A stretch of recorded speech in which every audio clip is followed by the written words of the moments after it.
The year was 1974 and everything seemed normal in the small, quiet town of Ossett, West Yorkshire.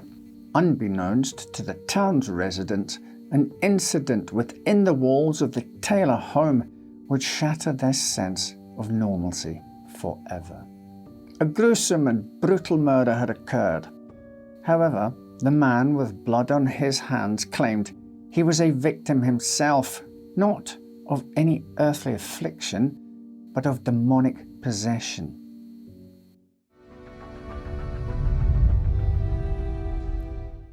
In the early 70s, the small market town of Ossett in West Yorkshire, England, was home to the Taylor family, which consisted of 31-year-old Michael, his wife Christine, their 5 children, and their pet dog. Michael was well liked in the area, with many describing him as a mild-mannered, kind and loving father. However, the neighbours noted that he sometimes suffered from bouts of depression, which they chalked up to a back injury that he had suffered years before. This had left him with chronic pain.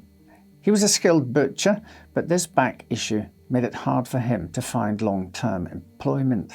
Unlike their neighbours, the Taylors weren't particularly religious and rarely, if ever, attended church. But this changed when a long-time family friend named Barbara Wardman introduced Michael to the Christian Fellowship group, believing that his depression would be cured by leading him back to God through a spiritual intervention. Unlike the quiet and quaint services of most British churches, the group focused more on practices such as faith healing and speaking in tongues, along with talks about demons and possessions. The group's leader was 21-year-old Marie Robinson, who was said to have been very charming and charismatic. Michael quickly became enamored with her, and the pair began spending more and more time together, engaging in nightly religious rituals that Taylor kept secret from his wife and the rest of his family. From being relatively apathetic toward religion, he had become one of the organization's most active members in a matter of weeks. But instead of curing his depressive episodes, as his friend had intended, the group instead turned him into a hot-headed, argumentative and resentful man who often lashed out. Most of the gatherings of the Christian Fellowship group involved members supposedly harnessing the power of God to speak in tongues and exorcise people of their sins. The nightly private rituals that Michael and Robinson engaged in were even more bizarre. They would reportedly stay up all night, taking turns to make the sign of the cross at each other, which they believed would ward off the evil spirits brought out by the full moon. Unsurprisingly, Michael's wife Christine was angered by the drastic changes in his behaviour and his nightly meetings with Robinson. She tried to plead with him in private, but when this was unsuccessful, she instead joined one of their church meetings, and there she accused the two of having an affair. This public confrontation humiliated Michael, and he and Marie were told to go into another room and sort things out. Sometime later, they returned to the group and told them they had overcome their lustful urges. Then, as the other members looked on, he began speaking in tongues, seemingly angrily scolding Marie. This verbal tirade was so disturbing that several of the congregation's members had to physically restrain him out of fear that he would hurt himself and others. By this point, Marie was reduced to tears. Later, when asked about the incident, Taylor said that his outburst had been triggered by an evil influence that had cast a shadow over him shortly after he was confronted by Christine. His claims were corroborated by Robinson, who reportedly said, quote, "I suddenly glanced at Mike and his whole features changed. He looked almost bestial. He kept looking at me, and there was a really wild look in his eyes. I started screaming at him out of fear. I started speaking in tongues. Mike also screamed at me in tongues. I was on the verge of death. and I seemed to come to my senses. I knew that only the name of Jesus would save me, and I just started saying over and over again, Jesus. When Christine heard me calling on the name of Jesus, she started saying it too, and I believe firmly that it was only by calling on his name that I was not killed." End quote. Michael claimed to have no memory of his outburst, and the following day, Robinson forgave him, even going as far as to give him a full church absolution. However, the rest of the group's members weren't able to forget about it as easily and continued to keep a close eye on him in case something like that happened again. The next few weeks saw Michael's behaviour becoming increasingly erratic. He would lash out at his family and scream about the devil. He also began destroying religious symbols around the house. He claimed Marie was secretly a Satanist and had tried to seduce him. Believing that he was growing insane, his family and friends asked for help from local ministers who concluded that he was possessed by demonic forces. This, they said, could only be cured by an exorcism, which would cast out the evil spirit residing within him. The exorcism of Michael Taylor took place at midnight on October the 5th, 1974, at the St. Thomas Church in the nearby town of Barnsley. It was to be performed by Father Peter Vincent with assistance from the Reverend Raymond Smith. Also present were members of the Christian Fellowship group. The disturbing ritual lasted throughout the night and well into the following morning. As soon as it began, Michael reportedly went into uncontrollable convulsions that saw him violently scratching himself as well as spitting and trying to bite others. The fits that he was suffering from became so bad that several of his church members were forced to restrain him and eventually left him tied up on the floor. Over the next 8 hours, the ministers shoved crucifixes into his mouth, doused him with holy water, and set fire to a wooden crucifix he was wearing. During the exorcism, Father Vincent and Reverend Smith became convinced that Michael's body was inhabited by 40 different demons, who each represented a different sinful trait, including blasphemy, heresy, masochism, incest, bestiality, and carnal knowledge.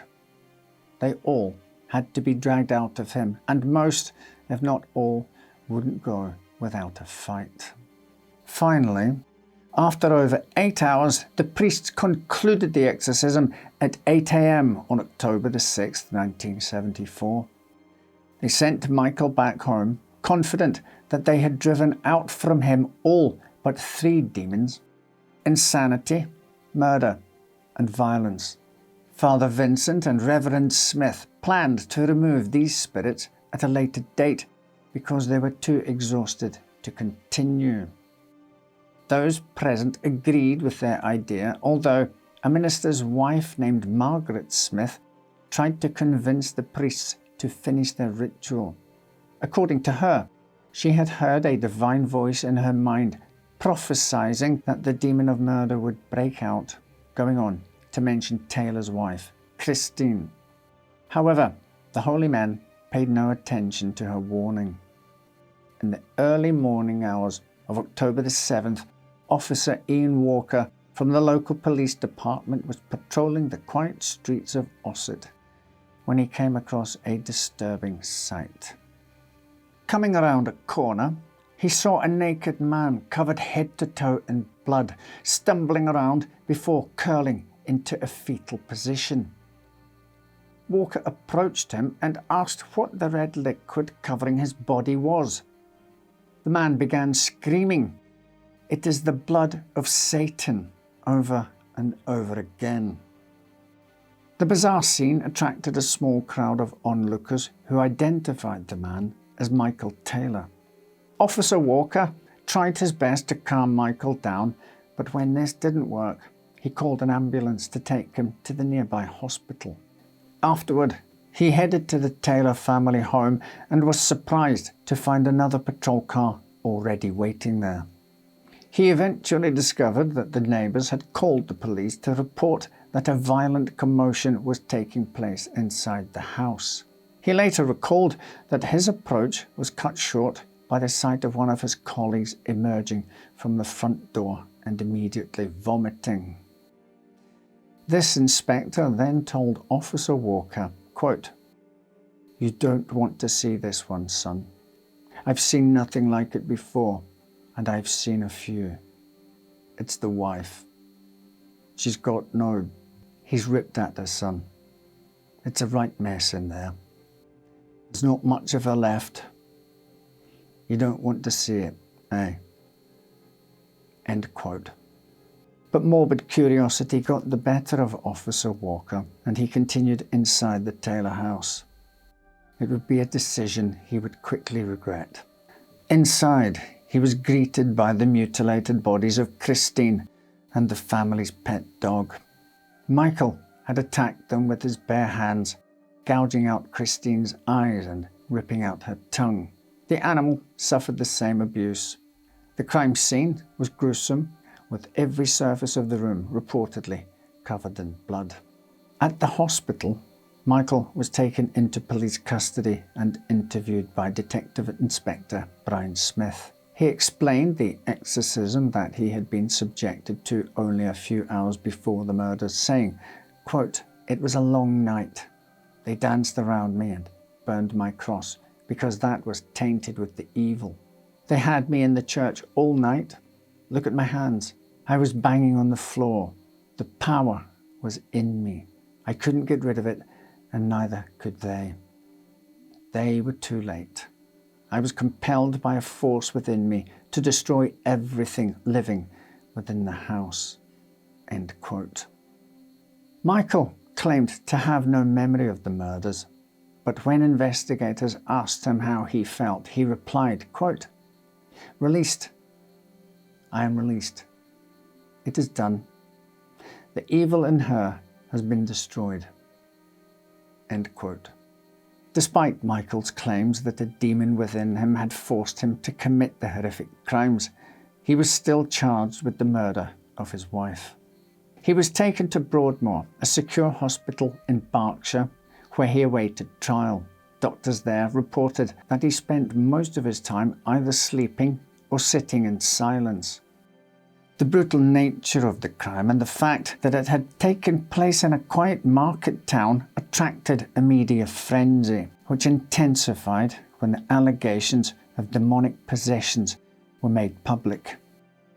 The interest in Michael's case was only increased by the announcement that he would be tried the following year, in March 1975. It was a sensational trial, with the jury being warned beforehand about the gruesomeness of the evidence they would be exposed to. During the proceedings, Michael took to the stand, testifying that he deeply loved his wife and had no memory of killing her. He reiterated that demonic forces had pushed him to commit the murders, and also shared his suspicions that Christine was possessed by evil forces too. For both the prosecution and the defence, it was clear that Michael was suffering from severe mental issues. To help his case, his team developed a strategy to discredit the Christian Fellowship group and the priests who performed the exorcism on him. They claimed that the congregation was nothing more than a cult, and that their indoctrination of him had exacerbated his existing problems. At one point, his lawyer, Harry Ognall, described the group as, quote, "neurotics, feeding neuroses to a neurotic." End quote. Ognall also issued a personal statement during the trial saying, quote, "I am aware that it is generally regarded as improper for an advocate to express any personal feeling or opinion about the case in which he is engaged. I am afraid I find it quite impossible to observe such constraints in this case. Let those who truly are responsible for this killing stand up. We submit that Taylor is a mere cipher. The real guilt lies elsewhere. Religion is the key, those who have been referred to in evidence, and those clerics in particular, should be with him in spirit now in this building, and each day he is incarcerated in Broadmoor, and not least on the day he must endure the bitter reunion with his 5 motherless children." End quote. The prosecution used a similar strategy, claiming that the exorcism had worsened Michael's mental condition and that the warped religious beliefs the group espoused had pushed him to insanity. The trial concluded with the jury finding Taylor not guilty by reason of insanity. They further deemed him both clinically and legally insane, which led to the court sentencing him to a 2-year stay at Broadmoor, followed by an additional 2 years at Bradford Royal Infirmary. Afterward, he would be released to the public with his mental illnesses hopefully cured. After his release, Taylor resettled in the north of England and disappeared from the public eye. However, in 2005, he briefly returned to newspaper columns when he was remanded in custody after touching a girl inappropriately.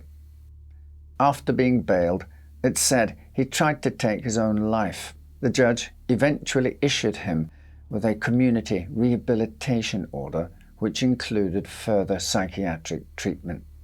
While in the original case, Michael may have gotten away with a relatively light punishment, Father Vincent and Reverend Smith weren't so lucky. Both were castigated by the public for the exorcism they performed on him, with most believing that the harrowing ritual had exacerbated his mental health issues. The Anglican Church was also blamed, and Michael's was its last recorded exorcism. We may never know how exactly the exorcism influenced Taylor's crimes.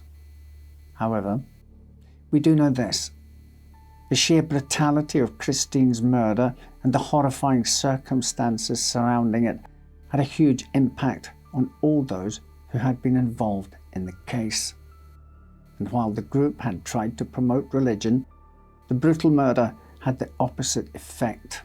Years after his retirement, Officer Walker, who was amongst the first on the crime scene, reportedly said, quote, "Of all the incidents in which I was involved in 30 years of police work, nothing affected me like this one.